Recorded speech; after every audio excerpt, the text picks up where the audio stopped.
जगत में प्रत्येक व्यक्ति को किसी ना किसी प्रकार की निर्बलता अवश्य होती। जैसे कोई बहुत तेजी से दौड़ नहीं पाता तो कोई अधिक भार नहीं उठा पाता, कोई असाध्य रोग से पीड़ित रहता है तो कोई पढ़े हुए पाठों को स्मरण में नहीं रख पाता। ऐसे अनेकों उदाहरण और भी हैं। क्या आप किसी ऐसे व्यक्ति को जानते हैं जिसे सब कुछ प्राप्त हो और हम जीवन की उस एक निर्बलता को जीवन का केंद्र मानकर जीते हैं? इस कारणवश हृदय में दुख और असंतोष रहता है सदा। निर्बलता मनुष्य को जन्म से अथवा संजोग से प्राप्त होती है, किंतु उस निर्बलता को मनुष्य का मन अपनी मर्यादा बना लेता है। किंतु कुछ व्यक्ति ऐसे भी होते हैं जो अपने पुरुषार्थ और श्रम से उस निर्बलता को पराजित कर देते हैं। क्या भेद है उनमें और अन्य लोगों में? क्या आपने कभी विचार किया है? सरल सा उत्तर है इसका। जो व्यक्ति निर्बलता से पराजित नहीं होता, जो पुरुषार्थ करने का साहस रखता है हृदय में, वो निर्बलता को पार कर जाता है। अर्थात निर्बलता अवश्य ईश्वर देता है, किंतु मर्यादा मनुष्य का मन ही निर्मित करता है। स्वयं विचार कीजिए।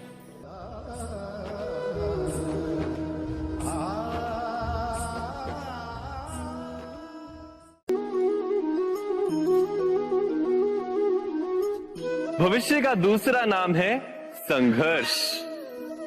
हृदय में आज इच्छा होती है और यदि पूर्ण नहीं हो पाती तो हृदय भविष्य की योजना बनाता है। भविष्य में इच्छा पूर्ण होगी ऐसी कल्पना करता रहता है, किंतु जीवन ना तो भविष्य में है ना अतीत में। जीवन तो इस क्षण का नाम है, अर्थात इस क्षण का अनुभव ही जीवन का अनुभव। पर हम ये जानते हुए भी इतना सा सत्य समझ नहीं पाते। या तो हम बीते हुए समय के स्मरणों को घेर कर बैठे रहते, या फिर आने वाले समय के लिए हम योजनाएं बनाते रहते हैं और जीवन जीवन बीत जाता है। एक सत्य यदि हम हृदय में उतार लें कि ना हम भविष्य देख सकते हैं, ना ही भविष्य निर्मित कर सकते हैं, हम तो केवल धैर्य और साहस के साथ भविष्य को आलिंगन दे सकते हैं, स्वागत कर सकते हैं भविष्य का। तो क्या जीवन का हर पल जीवन से नहीं भर जाएगा? स्वयं विचार कीजिए।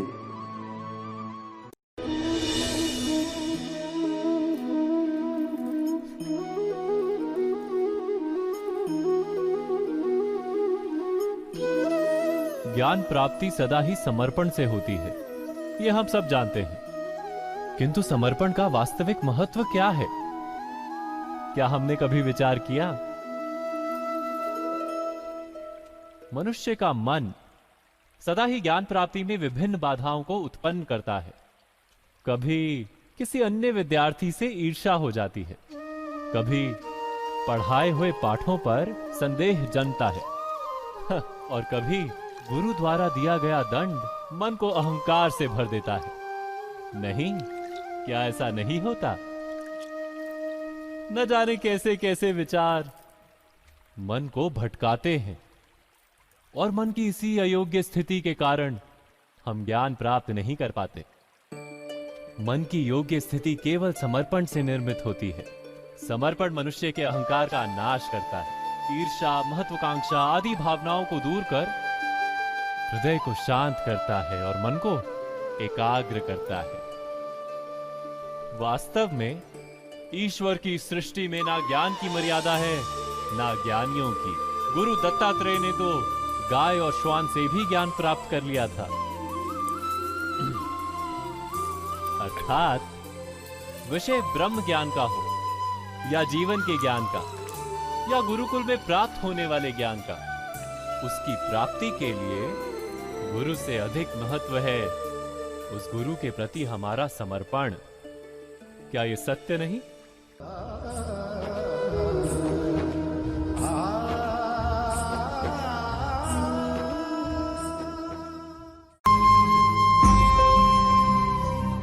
प्रत्येक मनुष्य के जीवन में ऐसा क्षण अवश्य आता है जब सारे स्वप्न, सारी आशाएं, सारे दृश्य ध्वस्त हो जाते हैं।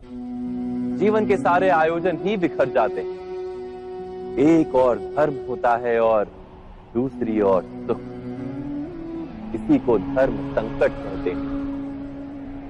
जब धर्म का वहन ही संकट हो और धर्म का त्याग ही सुख हो। विचार कीजिए, कभी किसी स्वजन के विरुद्ध सत्य बोलने का अवसर प्राप्त हो जाता है, कभी ठीक दरिद्रता के समय सरलता से चोरी करने का मार्ग प्राप्त हो जाता है, कभी किसी शक्तिशाली राजनेता या राजा के कर्मचारी का अधर्म प्रकट हो जाता है। सबके जीवन में ऐसी घटना बनती ही रहती है। अधिकतर लोग ऐसे किसी क्षण को धर्म संकट के रूप में जान ही नहीं पाते। हमें किसी प्रकार के संघर्ष का अनुभव ही नहीं होता। सहजता से सुख की ओर खींचे चले जाते हैं, जैसे मक्खी गुड़ की ओर खींची चली जाती। वास्तव में धर्म संकट का क्षण ईश्वर के निकट जाने का क्षण होता है। यदि हम संघर्षों से भयभीत ना हो, सुख की ओर आकर्षित ना हो, अपने धर्म पर दृढ़ रहे, तो ईश्वर का साक्षात्कार दूर नहीं।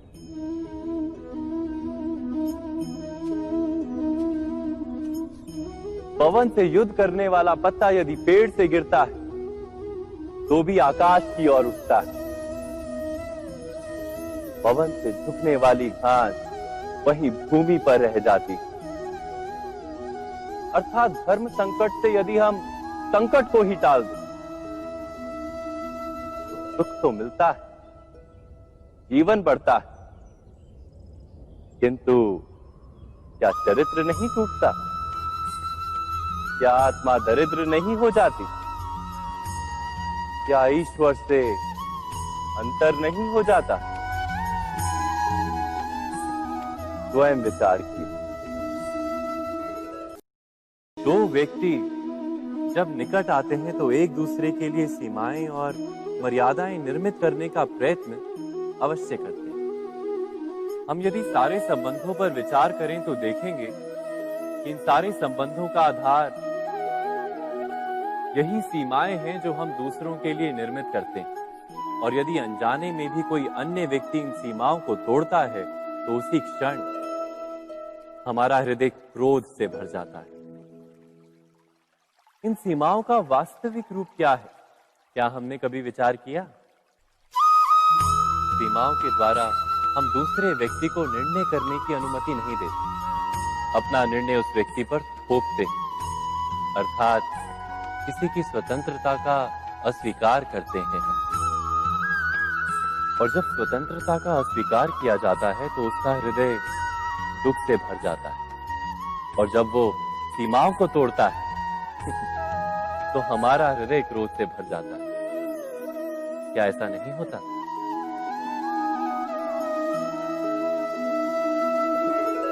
पर यदि एक दूसरे की स्वतंत्रता का सम्मान किया जाए तो किसी मर्यादाओं या सीमाओं की आवश्यकता ही नहीं होती। अर्थात जिस प्रकार स्वीकार किसी संबंध का देह है, क्या वैसे ही स्वतंत्रता किसी संबंध की आत्मा नहीं? स्वयं विचार कीजिए। सबके जीवन में ऐसा प्रसंग अवश्य आता है कि सत्य कहने का निश्चय होता है हृदय में, किंतु मुख से सत्य निकल नहीं पाता। कोई भय मन को घेर लेता है। किसी घटना अथवा प्रसंग के बारे में बात करना या फिर स्वयं से कोई भूल हो जाए उसके बारे में कुछ बोलना, क्या ये सत्य है? नहीं, ये तो केवल तथ्य है। अर्थात जैसा हुआ था वैसा केवल बोल देना सामान्य सी बात। किंतु कभी कभी उस तथ्य को बोलते हुए भी भय लगता है। कदाचित किसी दूसरे की भावनाओं का विचार आता है मन। दूसरे को दुख होगा ये भय भी शब्दों को रोकता है। तो ये सत्य क्या है? क्या हमने कभी विचार किया है? जब भय रहते हुए भी कोई तथ्य बोलता है तो वो सत्य कहलाता है। वास्तव में सत्य कुछ और नहीं, केवल निर्भयता का दूसरा नाम है। और निर्भय होने का कोई समय नहीं होता, क्योंकि निर्भयता आत्मा का स्वभाव है। अर्थात क्या प्रत्येक क्षण सत्य बोलने का क्षण नहीं होता?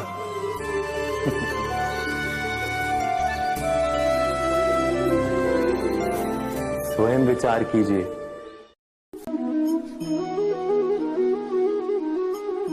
श्रेष्ठता का क्या अर्थ है? श्रेष्ठता का अर्थ है दूसरों से अधिक ज्ञान प्राप्त करना। अर्थात मूल्य इस बात का नहीं कि स्वयं कितना ज्ञान प्राप्त किया, मूल्य इस बात का है कि प्राप्त किया हुआ ज्ञान अन्य लोगों से कितना अधिक है। अर्थात श्रेष्ठता की इच्छा ज्ञान प्राप्ति को भी एक स्पर्धा बना देती है। और स्पर्धा में विजय अंतिम कब होती है?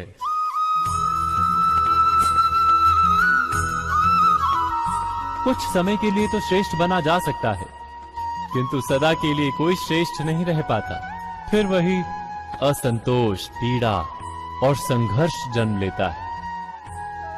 किंतु श्रेष्ठ बनने के बदले यदि उत्तम बनने का प्रयत्न करें तो क्या होगा? उत्तम का अर्थ है कि जितना प्राप्त करने योग्य है वो सब प्राप्त करना, किसी से अधिक पाने की इच्छा से नहीं, मात्र आत्मा की तृप्ति हेतु कुछ प्राप्त करना।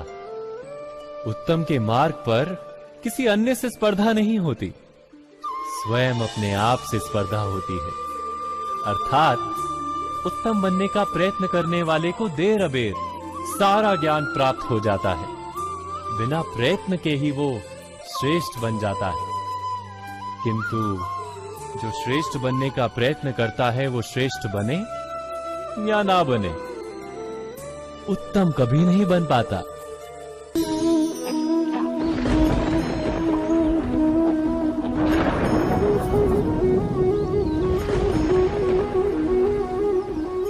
सपनों और पूर्वाभासों के आधार पर हम भविष्य के सुख दुख की कल्पना करते हैं।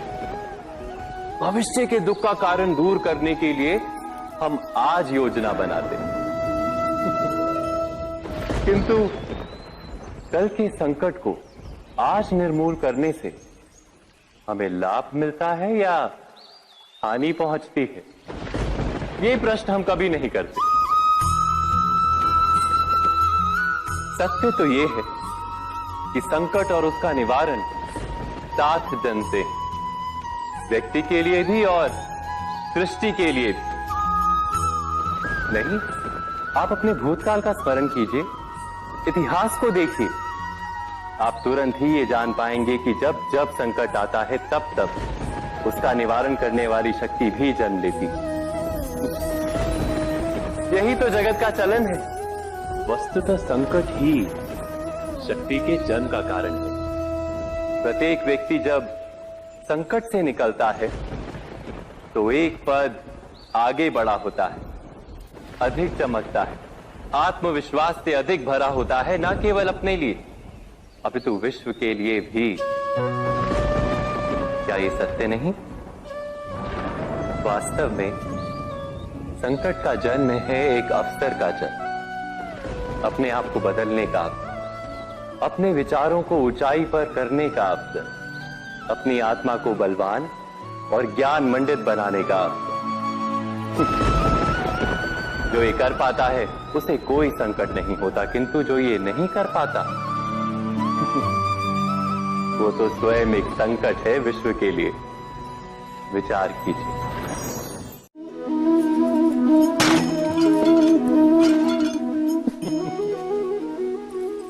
कभी कभी कोई घटना मनुष्य के जीवन की सारी योजनाओं को तोड़ देती और मनुष्य उस आघात को अपने जीवन का केंद्र मान लेता। पर क्या भविष्य मनुष्य की योजनाओं के आधार पर निर्मित होते हैं? नहीं। जिस प्रकार किसी ऊंचे पर्वत पर सर्वप्रथम चढ़ने वाला उस पर्वत की तलाई में बैठकर जो योजना बनाता है, क्या वही योजना उसे उस पर्वत की चोटी तक पहुंचाती है? नहीं। वास्तव में वो जैसे जैसे ऊपर चढ़ता है वैसे वैसे उसे नई नई चुनौतियां, नई नई विडंबनाएं, नए नए अवरोध मिलते हैं। प्रत्येक पद पर वो अपने अगले पद का निर्णय करता है। प्रत्येक पद पर उसे अपनी योजनाओं को बदलना पड़ता है। कहीं पुरानी योजना उसे खाई में ना ढकेल दे। वो पर्वत को अपने योग्य नहीं बना पाता, केवल स्वयं को पर्वत के योग्य बना सकता है। क्या जीवन के साथ भी ऐसा ही नहीं? जब मनुष्य जीवन में किसी एक चुनौती को, एक अवरोध को अपने जीवन का केंद्र मान लेता है, अपने जीवन की गति को ही रोक देता है, तो वो अपने जीवन में सफल नहीं बन पाता और ना ही सुख और शांति प्राप्त कर पाता। अर्थात जीवन को अपने योग्य बनाने के बदले स्वयं अपने को जीवन के योग्य बनाना ही सफलता और सुख का एकमात्र मार्ग नहीं। स्वयं विचार कीजिए।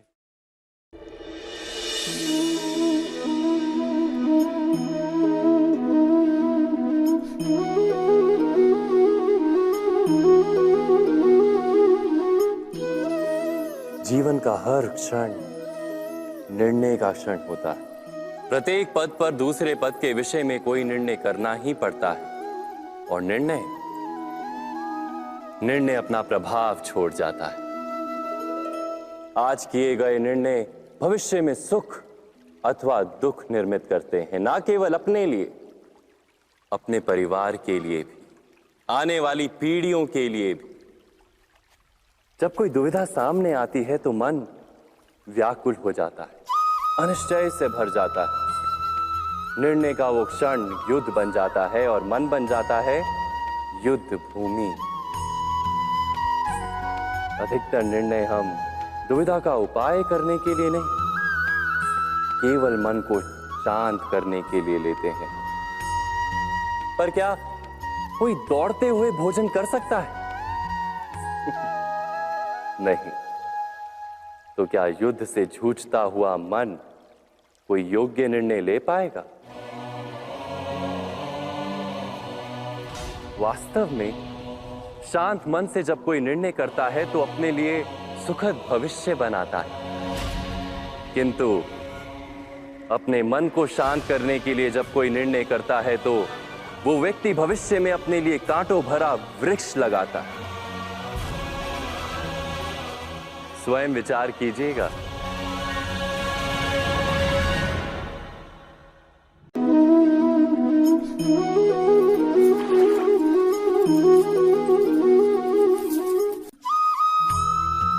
जीवन में आने वाले संघर्षों के लिए जब मनुष्य स्वयं को योग्य नहीं मानता, जब उसे अपने ही बल पर विश्वास नहीं रहता, तब वो सद्गुणों को त्याग कर दुर्गुणों को अपनाता है। वस्तुतः मनुष्य के जीवन में दुर्जनता जन्म ही तब लेती है जब उसके अंतर में आत्मविश्वास नहीं होता।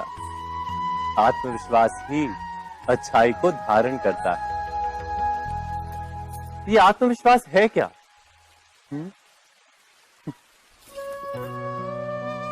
जब मनुष्य ये मानता है कि जीवन का संघर्ष उसे दुर्बल बनाता है, तो उसे अपने ऊपर विश्वास नहीं रहता। वो संघर्ष के पार जाने के बदले संघर्ष से छूटने के उपाय ढूंढने लगता है। किंतु जब वो ये समझता है कि ये संघर्ष उसे अधिक शक्तिशाली बनाते हैं, ठीक जैसे व्यायाम करने से देह की शक्ति बढ़ती, तो प्रत्येक संघर्ष के साथ उसका उत्साह बढ़ता है। अर्थात आत्मविश्वास और कुछ भी नहीं, मन की स्थिति, जीवन को देखने का दृष्टिकोण मात्र है। और जीवन का दृष्टिकोण तो मनुष्य के अपने वश में होता है। स्वयं विचार कीजिए।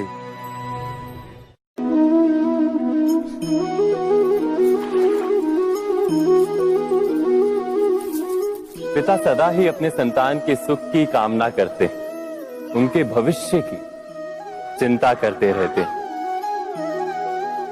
इसी कारणवश सदा ही अपने संतानों के भविष्य का मार्ग स्वयं निश्चित करने का प्रयत्न करते रहते हैं।